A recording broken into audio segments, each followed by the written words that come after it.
അമേരിക്കയിൽ shut down, അതായത് അടച്ചുപൂട്ടിയിരിക്കുകയാണ് എല്ലാ കാര്യങ്ങളും. 7.5 ലക്ഷത്തോളം സർക്കാർ ജീവനക്കാരെ പിരിച്ചുവിടുകയൊക്കെ ചെയ്യുന്നുണ്ട്. നാസ വരെ പൂട്ടിക്കെട്ടി എന്നുള്ളതാണ് വാസ്തവം. അതിനിടയിലും ട്രംപിന് താരിഫിന്റെ കാര്യത്തിൽ യാതൊരു തരത്തിലുമുള്ള വിട്ടുവീഴ്ചയ്ക്കും തയ്യാറില്ല. ട്രക്ക് ഇറക്കുമതിക്ക് വീണ്ടും താരിഫ് ഏർപ്പെടുത്തിയിട്ടുണ്ട്. മെക്സിക്കോ ഉൾപ്പെടെയുള്ള രാജ്യങ്ങൾ അതിനെയൊക്കെയാണ് ഏറ്റവും അധികം ബാധിക്കുന്നത്. പക്ഷേ ഈ അടച്ചുപൂട്ടൽ നടക്കുമ്പോഴും താരിഫ് വർധനയുമായിട്ട് ട്രംപ് മുന്നോട്ട് പോകുമ്പോൾ ഈ താരിഫ് ഉയർത്തിയത് കൊണ്ട് എന്തെങ്കിലും നേട്ടം അമേരിക്കക്ക് ഉണ്ടാകുന്നുണ്ടോ? താരിഫ് ഉയർത്തിയത് കൊണ്ട് ഇപ്പോഴത്തെ കണക്കനുസരിച്ച് അമേരിക്കയ്ക്ക് ഇതുവരെ 1990 ശേഷം ഏറ്റവും വലിയ ഒരു നികുതി പിരിവ് അല്ലെങ്കിൽ വലിയ തുകയിലേക്ക് അമേരിക്ക വന്നിട്ടുണ്ടെന്നാണ് റെക്കോർഡ്. പക്ഷേ അതിനകത്ത് വേറെ വലിയൊരു അപകടമുണ്ട്. ഈ പറഞ്ഞു തന്നെയാണ്. ഏതാണ്ട് വ്യക്തിപരമായിട്ട് നോക്കുമ്പോൾ ഒരു അമേരിക്കൻ പൗരന് $2,800 തൊട്ട് $3,200 അമേരിക്കൻ ഡോളർ നഷ്ടത്തിലേക്ക് പോവുകയാണ്. അതായത് പണപ്പെരുപ്പം അല്ലെങ്കിൽ ആ രാജ്യത്തിനകത്തെ ആൾക്കാരുടെ വാങ്ങൽ ശേഷി കുറഞ്ഞിട്ട് ആൾക്കാർ ദാരിദ്ര്യത്തിലേക്ക് പോകുന്നു എന്നാണ് അതിൻ്റെ അർത്ഥം. ഇതുകൊണ്ട് യാതൊരു പ്രയോജനവും ഒരു രാജ്യത്തിനും ഉണ്ടാകത്തില്ല.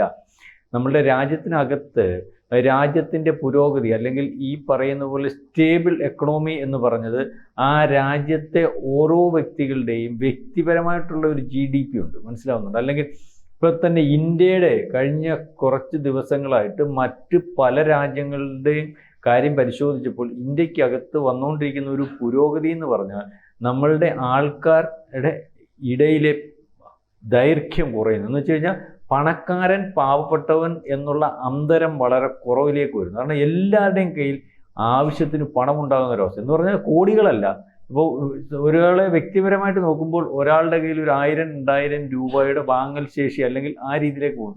അങ്ങനത്തെ ഒരു രാജ്യം അല്ലെങ്കിൽ അത്തരത്തിൽ ആ രാജ്യത്തിനകത്ത് ജനങ്ങളുടെ പണത്തിന് ആ രീതിയിൽ വന്നാൽ ആ രാജ്യം സ്ഥിരമായിട്ടുള്ള ഒരു പുരോഗതിയിലേക്ക് അല്ലെങ്കിൽ സ്റ്റേബിളായിട്ടുള്ള ഒരു എക്കണോമിക്കൽ ഗ്രോത്തിലേക്കൊക്കെ പോകും. ഇപ്പോൾ അമേരിക്ക ഇയാൾ പറയുന്ന ഇയാൾക്ക് കടമുണ്ട്, കടത്തിനാണ് ഇയാൾ താരിഫ് എടുപ്പെടുത്തുന്നത്. ഇപ്പോൾ ഏറ്റവും അവസാനം ട്രക്കുകൾക്കുൾപ്പെടെ ഹെവി ട്രക്കുകൾക്കുൾപ്പെടെ താരിഫാണ്. ഇത് കാനഡ, എനിക്ക് തോന്നുന്നു മെക്സിക്കോ, അവിടെ നിന്നൊക്കെയാണ് ഇറക്കുമതി ചെയ്യുന്നത്. അപ്പം നമ്മളെ മാത്രം ഉദ്ദേശിച്ചാൽ ലോകത്ത് എവിടെ നിന്ന്, അപ്പം ലോകത്ത് എവിടെ നിന്ന് അവിടെ സാധനം ചെന്നാൽ അതിന് താരിഫ് ഏർപ്പെടുത്തുക, അന്നേരം ടാക്സ് ഏർപ്പെടുത്തുക. എന്നാൽ ആ താരിഫ് ഏർപ്പെടുത്തുന്നത് കൊണ്ട് ഈ പറയുന്ന അവിടുത്തെ സാമ്പത്തിക വിദഗ്ധരും അല്ലെങ്കിൽ ഈ പറയുന്ന ഈ വിശകലന വിദഗ്ധരും ഒക്കെ പറയുന്നത് കൊണ്ട് ഇത് അമേരിക്കയ്ക്ക് ദോഷമുണ്ടാകും. അല്ലെങ്കിൽ ഈ താരിഫ് കൂട്ടുന്നതിനകം കൂടുതൽ പഴയതുപോലുള്ള വാങ്ങൽ കുറയുമ്പോൾ ഈ താരിഫ് കൂട്ടിയത് കൊണ്ടുള്ള പ്രയോജനം ഉണ്ടാകത്തില്ല. അല്ലെങ്കിൽ ഈ പറയുന്ന സാധനങ്ങൾ കയറ്റുമതി ചെയ്യുന്നതിന് ഗുണമില്ലാതെ വരുമ്പോൾ അല്ലെങ്കിൽ താരിഫ് വർധന വരുമ്പോൾ ആ കമ്പനി വേറെ രാജ്യങ്ങളിൽ പ്രിഫർ ചെയ്തിട്ട് അവർക്ക് ഗുണമുണ്ടാകുന്ന രീതിയിലേക്ക് പോകും. കാരണം ആദ്യത്തെ കുറച്ച് ദിവസങ്ങളിൽ അവർ വേറെ ഇടം കണ്ടെത്തുന്ന സമയം വരെ ഒരുപക്ഷെ നമ്മളിലേക്കുള്ള പരിഗണന കൂടുതലായിട്ട് ഉണ്ടാകത്തുള്ളൂ. ഇപ്പം ഈ പറയുന്ന ലോകത്ത് എവിടെ നിന്നും അമേരിക്ക എന്ന് പറയുന്ന രാജ്യത്ത് അല്ലെങ്കിൽ സമ്പന്ന രാജ്യമായതുകൊണ്ട് ആ രാജ്യത്തെ ആശ്രയിക്കുന്ന ഒരവസ്ഥ വരേണ്ടതുണ്ട്. പക്ഷേ ഈ ഒരു അവസ്ഥയിൽ നിന്ന് പ്രയോജനം ഉണ്ടാകാത്ത ഒരു പണിക്ക് ആരും നിൽക്കാത്ത ഒരു രീതിയുണ്ടല്ലോ, ബിസിനസ്സുകാരായാലും രാജ്യങ്ങളായാലും. ആ രീതിയിലേക്ക് പോകുമ്പോൾ കാര്യങ്ങൾ വേറെ രീതിയിൽ പോകും. ഇപ്പം തന്നെ ഇതിനകത്ത് ഇപ്പം അടച്ചുപൂട്ടിയിരിക്കുകയാണ്. ഈ അടച്ചുപൂട്ടലിൻ്റെ ഒരു പ്രധാനപ്പെട്ട കാരണം എന്ന് പറഞ്ഞാൽ ഇതുപോലെ വികലമായ തീരുമാനം അല്ലെങ്കിൽ ഈ രാഷ്ട്രീയ പാർട്ടികൾ തമ്മിലുള്ള മത്സരം. അതായത് പ്രതിപക്ഷത്തിൻ്റെ അല്ലെങ്കിൽ അവരുടെ സാന്നിധ്യമില്ലാതെ ബില്ലുകൾ പാസ്സാവാൻ പറ്റത്തില്ല. അല്ലെങ്കിൽ അവർ കൂടിയാൽ മാത്രമേ ബില്ലുകൾ പാസ്സാവത്തുള്ളൂ. മണി ബില്ല് പാസ്സാവണമെങ്കിൽ അവരുടെ സ്ഥാനം. അവർ പറയുന്നത് ഒബാമ കെയർ എന്ന് പറയുന്ന അവരുടെ കാലത്ത് കൊണ്ടുവന്നിരുന്ന ഒരു ഇൻഷുറൻസ് പദ്ധതി, ഒരുപക്ഷെ ഈ ആരോഗ്യ മേഖലയിൽ അതിന് ഫണ്ട് കൊടുക്കണം. ഇയാൾ പറയുന്നത് കൊടുക്കത്തില്ല. അപ്പോൾ എന്നാൽ ഞങ്ങൾ ചെയ്യത്തില്ല. അപ്പം ഇദ്ദേഹം വിചാരിക്കുന്നത് അവരങ്ങനെ മത്സരിക്കുമ്പോൾ ഇദ്ദേഹം വിചാരിക്കുന്നത് പറയാം മണി ബില്ല് പാസ്സാവണ്ട, അടഞ്ഞവിടെ കിടക്കട്ടെ, രാജ്യം അവിടെ സ്തംഭിക്കട്ടെ, അല്ലെങ്കിൽ ആ രീതിയിൽ എന്നാലും എനിക്ക് പണം യുവമാർക്ക് കൊടുക്കണ്ട. ഇവർ പഠിക്കുന്ന പല സംസ്ഥാനങ്ങളുണ്ട്, ആ സംസ്ഥാനങ്ങളിൽ പണം കൊടുക്കണ്ട, അപ്പോൾ അവൻ്റെ പുരോഗതി നടക്കത്തില്ല. അപ്പോൾ അത് ഒരു സ്റ്റാൻഡേർഡ് ഇല്ലാത്ത, നമ്മൾ വിചാരിച്ചിരിക്കുന്ന അമേരിക്കയിലെ രാഷ്ട്രീയം എന്ന് പറഞ്ഞാൽ കൺവെൻഷനുകൾ നടത്തുന്നു, ഇലക്ഷന് മത്സരിക്കുന്ന പ്രസിഡന്റായിട്ട് മത്സരിക്കുന്ന 2 ആൾക്കാർ ഞങ്ങളുടെ അമേരിക്കയ്ക്ക് ചെയ്യാൻ പോകുന്ന പുരോഗതിയെപ്പറ്റി പറയുന്നു.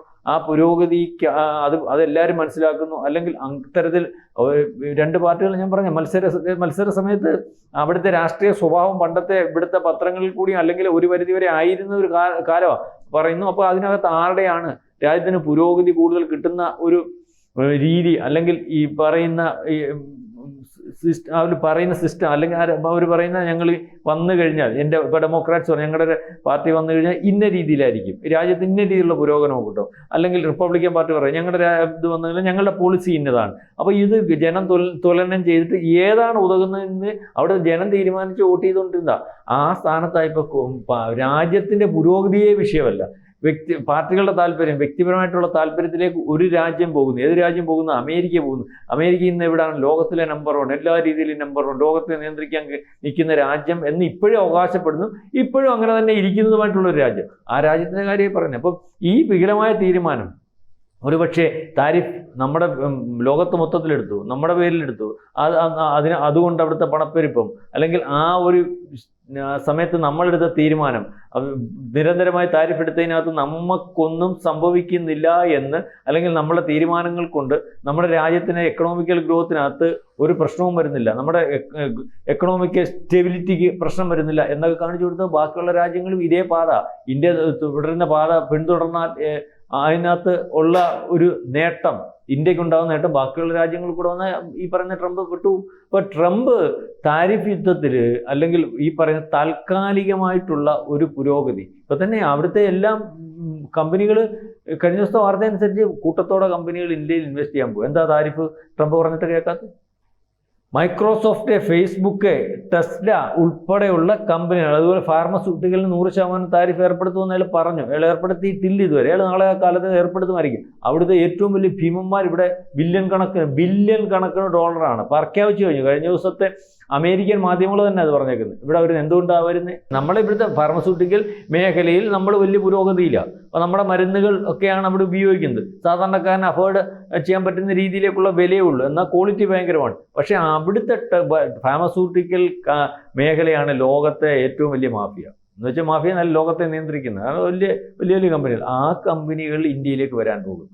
അവിടുത്തെ ഔട്ട്സോഴ്സിങ്ങിൻ്റെ കാര്യം പറഞ്ഞപ്പോൾ ഔട്ട്സോഴ്സിങ് നടത്തിക്കൊണ്ടിരുന്ന കമ്പനികൾ ഇന്ത്യയിലേക്ക് വരാൻ പോകുന്നു. അതായത് ഔട്ട്സോഴ്സിങ്ങിന് വേണ്ടിയുള്ള അത് അവിടെ നിർത്തുമെന്ന് പറഞ്ഞപ്പോൾ യൂറോപ്യൻ കൺട്രീസും അല്ലെങ്കിൽ G7 രാജ്യങ്ങളും ഞങ്ങൾ ഏർപ്പെടുത്തിക്കൊള്ളാമെന്ന് പറയുന്നു. അതായത് അമേരിക്ക ഈ ട്രംപ് വിചാരിക്കുന്നതല്ലോ, ഞങ്ങളിപ്പം ഇന്ത്യക്കാരെ കയറ്റിവിട്ട് അവൻ്റെ കാര്യം തീരും. അപ്പം ചൈനക്കാരനെ കയറ്റിവിട്ട് അവൻ്റെ കാര്യം തീരും. ആ ഇസ്രയേലുകാരൻ്റെ ടെക്നോളജിയിൽ അവൻ്റെ കാര്യം തീരും. ഇത് ഇയാൾ മനസ്സിലാക്കുന്നില്ല. ഇയാൾ വിചാരിച്ചത് പഴയ ഇന്ത്യ അല്ല. ഇവിടുത്തെ സ്റ്റാർട്ടപ്പുകളുടെ ഒരവസ്ഥ ഇപ്പോൾ പുതിയ കണക്കനുസരിച്ച് ലക്ഷക്കണക്കിന് സ്റ്റാർട്ടപ്പുകൾ തുടങ്ങിയിരിക്കുന്നു. യുവാക്കൾ അതിന് തയ്യാറായിരിക്കുന്നു. ഞങ്ങൾ ഇവിടെ ജോലി ചെയ്തോളാം, ഞങ്ങൾക്ക് അതിനുള്ള സംവിധാനം ഉണ്ടാക്കിയാൽ മതി. ഇപ്പം 2014 ശേഷം എക്കണോമിക്കൽ GDP ഗ്രോത്ത് നിങ്ങൾക്കറിയാം, 65 കൊല്ലം കൊണ്ട് 2 ട്രില്യൺ ആയിരുന്നു നമ്മുടെ GDP. 10 കൊല്ലം കൊണ്ടാണ് 2.5 വന്നത്. 4.6 എന്ന് പറയുന്ന സംവിധാനത്തിനകത്ത് 65 കൊല്ലം കൊണ്ട് വന്ന പുരോഗതി 10 കൊല്ലം കൊണ്ട് ഇവിടെ വരുക. അപ്പോൾ ഇനിയത്തെ പുരോഗതി എന്തുമായിരിക്കും? ഒരുക്കുന്ന സമയമായിരുന്നു ഈ സമയം. ഇന്ത്യ ഒരുക്കുന്ന സമയമായിരുന്നു. അപ്പം ഇതേ രീതിയിലേക്ക് പോകുന്ന ഒരു ഇന്ത്യ. കാരണം ഇന്ത്യക്കകത്തുനിന്ന് ആള് ചെന്നില്ലെങ്കിൽ അമേരിക്കയിൽ ജോലി ചെയ്യാൻ പറ്റത്തില്ല. നമ്മൾ ഈ പറയുന്നത് പോലെ അല്ല. അമേരിക്കയിൽ ജോലി ചെയ്യാൻ ആളില്ല. ഇന്ത്യയിൽ നിന്ന് ആൾ പോകണം. അവിടുത്തെ ഫേസ്ബുക്കിൻ്റെ കമ്പനികൾ ഓടണമെങ്കിൽ, IT മേഖല ഓടണമെങ്കിൽ, അല്ലെങ്കിൽ എല്ലാ സമസ്ത മേഖലയിലും ഇന്ത്യക്കാരൻ്റെ തല വേണം. അതുകൊണ്ടല്ലേ ഇന്ത്യയുടെ പല CEO ഇവിടുന്ന് ആളിനെ ഇപ്പോൾ ഇന്ത്യക്കാരനെ ഇങ്ങ് പറഞ്ഞു വിട്ടിട്ട് യൂറോപ്പിലോട്ട് ചെന്നാൽ ആളിനെ എടുക്കാൻ പറ്റും. യൂറോപ്പിൽ എവിടെ ജോലി ചെയ്യാൻ ആൾ? യൂറോപ്പിൽ ആളില്ല. GCC രാജ്യങ്ങളുടെ അവസ്ഥ എന്തോ? ഇവിടുന്ന് ആൾ ചെയ്യുന്നില്ല, അവിടെ ജോലി ചെയ്യാൻ പറ്റത്തില്ല. നമ്മൾ പറഞ്ഞു നമ്മുടെ 140 കോടി ജനം അനുഗ്രഹമായിട്ട് വരുമോ ഇന്ത്യക്ക്? കാരണം അവരെ ഒരുക്കിയതുകൊണ്ടാണ്. മാത്രമല്ല ഇന്ത്യക്ക് ഏറ്റവും വലിയൊരു ഗുണമെന്ന് പറഞ്ഞാൽ യുവാക്കളുടെ എണ്ണം വേണ്ട 55 to 62%. ജപ്പാനിലെ പ്രശ്നം എന്താണെന്നറിയോ? അല്ലെങ്കിൽ മറ്റു ചില പുരോഗതിയുള്ള രാജ്യങ്ങളുടെ പ്രശ്നം എന്ന് പറയാം, അവിടെ ഏജിങ്ങിൻ്റെ വിഷയമാണ്. അപ്പോൾ എല്ലാ രീതിയിലും അനുഗ്രഹീതം. ഇന്ത്യയെ മാറ്റി നിർത്തിയിട്ട് ഒരു കാര്യം നടക്കുക, ഇന്ത്യക്കകത്ത് ഈ പറയുന്നത് പോലെ വിദ്യാഭ്യാസത്തിൽ ഊന്നി നിൽക്കുന്ന അല്ലെങ്കിൽ പ്രഗത്ഭരായിട്ടുള്ള യുവാക്കളുടെ വളരെ വലിയൊരു നിരയാണ്. ഈ യുവാക്കളെ ഉപയോഗിച്ച് മറ്റ് പല രാജ്യങ്ങൾ, അത് യൂറോപ്യൻ, അമേരിക്ക മണ്ടൻ തീരുമാനം ഇപ്പം അയാൾക്കറിയാൻ മേത്തുണ്ട വേണ്ടാന്ന് പറയുന്നു. അതുകൊണ്ട് ആ പറയുന്ന പല കമ്പനികളും ഇങ്ങോട്ട് മാറ്റി സ്ഥാപിക്കുക. ഫേസ്ബുക്ക് പോലാണ് ഈ യുവാക്കളുടെ ഈ വിസയുടെ ചാർജ് കൂട്ടിയപ്പോൾ അവർ പറഞ്ഞു നിങ്ങൾ ഇരിക്കുന്നിടത്തോട്ട് ഞങ്ങൾ വരാം. കാരണം ഞങ്ങളുടെ കമ്പനി ഓടണ്ടേ? ട്രംപിന് ഇത് പറയാം. ആപ്പിൾകാരൻ്റെ അടുത്ത് പറഞ്ഞ് ഞങ്ങളവിടെ കൊണ്ട് കമ്പനി തുടങ്ങും. അല്ലെങ്കിൽ പല ഇതുപോലെ ഭീമന്മാരെയും അവിടെ കൊണ്ട് കമ്പനി. ഈ പറയുന്ന കമ്പനി ഇന്ത്യയിൽ തുടങ്ങും എന്ന് പറയുന്ന കമ്പനികളൊക്കെ നിസ്സാരക്കാരാണ്. ടെസ്ല നിസ്സാരമാണ്, ഇൻവെസ്റ്റ് ചെയ്യാൻ പോവുക. ഈ പറയുന്ന പോലെ ഞാൻ പറഞ്ഞ കമ്പനികളൊന്നും നിസ്സാരക്കാരിലാണ്. അമേരിക്കയുടെ നിലനിൽപ്പിൻ്റെ കമ്പനികളാണ്. മനസ്സിലാവുന്നുണ്ടോ? ഇപ്പൊ നമ്മുടെ ഇവിടുത്തെ അദാനി, അംബാനി മറ്റവരെയൊക്കെ നോക്കുമ്പോൾ ഒരു മാസത്തെ അവർ കൊടുക്കുന്ന ടാക്സ് എത്ര? അപ്പൊ ഇവിടുത്തെ അവർ നമ്മുടെ ഇന്ത്യയുടെ ഭാഗമായിട്ട് നിൽക്കുന്നില്ലേ ഒരു. അതുപോലെ അമേരിക്കയെ നിലനിർത്തിയിരിക്കുന്ന പല കമ്പനികളുമായി പറയുന്നത് പോലെ ഞങ്ങൾ അവിടുന്ന് ഇൻവെസ്റ്റ്മെന്റ് ഇന്ത്യയിലേക്ക് മാറ്റുന്നു. കാരണം അവിടെ കമ്പനി അവിടെ നിലനിൽക്കും, പക്ഷേ ആ കമ്പനി അതിന്റെ പ്രവർത്തനം അത്രത്തോളം കുറയ്ക്കും. കാരണം അവിടെ ഒരു 10 ലക്ഷം രൂപ ഒരു കമ്പനി പ്രവർത്തിപ്പിക്കുന്നതിന് വേണമെങ്കിൽ ആ കമ്പനി അതേ ഇതിന്റെ അപ്പുറം പ്രൊഡക്ഷൻ നടത്താൻ പറ്റും. അവിടുത്തെ ഞാൻ ഉദാഹരണം പറയാം, 1 ലക്ഷം രൂപ കൊണ്ട് ഇന്ത്യ വന്നാൽ മനസ്സിലായിരുന്നു. ഇപ്പൊ ഇന്ത്യക്കകത്ത് ഇന്ത്യയുടെ ഇൻഫ്രാസ്ട്രക്ചറും മറ്റു പല സപ്ലൈ ചെയിനും എല്ലാം കറക്റ്റ് ആയതുകൊണ്ട് അവർക്ക് വിഷയമില്ല. എവിടോട്ട് വേണേലും കൊണ്ടുപോകാം, കയറ്റുമതി ചെയ്യാം. മാത്രമല്ല ആഭ്യന്തര വിഷയം വല്ലതും ഉണ്ടോ? ഒരു പ്രശ്നമില്ല, ശക്തമല്ലേ. ആ ലോകത്തിലെ ഏറ്റവും വലിയ ശക്തമായ എല്ലാ രീതിയിലും നോക്കുമ്പോൾ ഏറ്റവും വലിയ ശക്തമായ രാജ്യം, 4ാമത്തെ സൈനിക ബലമുള്ള രാജ്യം, 4ാമത്തെ അല്ലെങ്കിൽ 4ാമത്തെ അല്ലെങ്കിൽ മേഖലയെ നോക്കുമ്പോൾ ഏറ്റവും വലിയ ഉള്ള രാജ്യം, എല്ലാ രീതിയിലും ഉള്ള ശക്തമായ രാജ്യം. ഇത് ശക്തമാണ്, സുരക്ഷിതമാണ്, ഇൻവെസ്റ്റേഴ്സ് ഇവിടേക്ക് വരുന്നു. അതിനെ ഒക്കെ തടയുന്നതിന് വേണ്ടിയാണ് നമ്മൾ വിചാരിക്കുന്നത് കലാപം ലോ മുഹമ്മദ് എന്നൊക്കെ പറഞ്ഞുകൊണ്ട്. മുഹമ്മദ് അല്ല അതിൻ്റെ പുറകിൽ, അല്ലെങ്കിൽ മുസ്ലിമും അല്ല. അതായത് ഇതുപോലെ കലാപങ്ങൾ ഉണ്ടാക്കുന്നവർക്ക് ആരിൽ ഇൻവെസ്റ്റ് ചെയ്യാൻ പോകും, അല്ലെങ്കിൽ പ്രശ്നങ്ങളിടത്തോട്ട് പോകത്തില്ല. അപ്പം ഇവിടെ സുരക്ഷിതമാണെന്ന് കണ്ടിട്ട് ഇവിടേക്കുള്ള ഒഴുക്ക്, അതുപോലെ ഇവിടുത്തെ ഞാൻ കഴിഞ്ഞ ടോക്കിലൊക്കെ പറയുന്നത് പോലെ നമ്മുടെ സ്റ്റെബിലിറ്റിയുള്ള എക്കണോമിക്ക് ഭയങ്കര സ്റ്റെബിലിറ്റി ആയി. അതാ നോക്കുന്നത്. 30 ട്രില്യൺ ഉണ്ട് അമേരിക്കയുടെ എന്ന് പറഞ്ഞിട്ട് നമ്മൾ ഈ പറയുമ്പോൾ ചില നിങ്ങൾക്കെന്തോ അറിയാം അമേരിക്കയെ പറ്റി, ഞങ്ങൾക്കറിയാം ഇതുപോലൊക്കെ. വെളിയിരിക്കുന്നവർ 30 ട്രില്യനും നമ്മുടെ സ്റ്റെബിലിറ്റിയാണ്, നമ്മുടെ ഗ്രോത്തിൻ്റെ ഭയങ്കരമാണ്. ഒരാൾ ചെന്ന് ഒരിടത്ത് നിൽക്കുക, ഓടിച്ചെന്നിട്ട് ഒരിടത്ത് നിൽക്കുക, നമ്മൾ ഓടാൻ തുടങ്ങിയതേ ഉള്ളൂ. അവനിനി ഓടാൻ മാർഗമില്ല.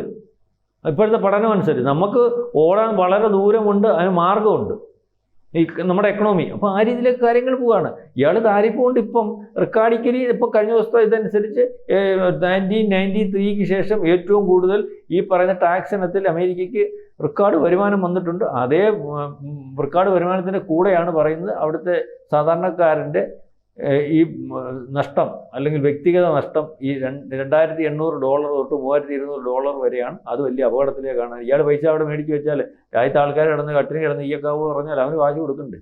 മനസ്സിലാവുന്നുണ്ട്. അപ്പോൾ അതുകൊണ്ടൊരു ഗുണവും ഉണ്ടാവത്തില്ല.